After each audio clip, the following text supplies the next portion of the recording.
In this video, I'm going to explain how to continue the conversion of our Aegis part into sheet metal.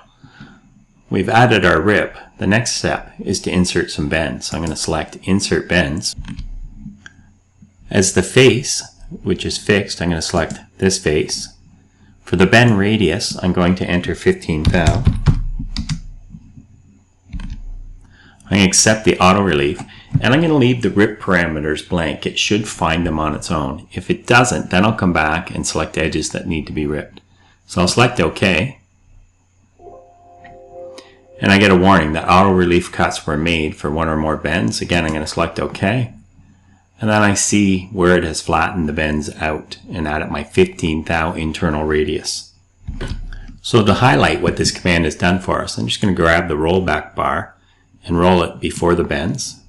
So if we pay attention to these corners here, and this, and here, when I roll it down, so just roll it once, it's flattened it all out. I'll continue to roll it right down so we can see it put a bend here. Let's put that bend here. So my 15 thou radius is the internal corner here and here, and the rips were added here into these corners as well. Go back to isometric, and I'll save my work. So now that I have a true sheet metal part, I can flatten it, and I can fold it back up. I'm going to examine the part a bit, and when I rotate around and have a look at it, the one thing I notice is that this corner here should also have a fillet or radius.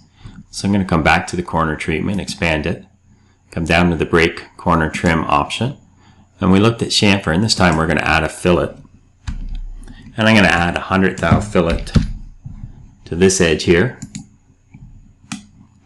and to this edge of the part. I'll right click to accept that, and that looks a lot nicer for my part. Again, I'll go back to my isometric view and I'll save my work.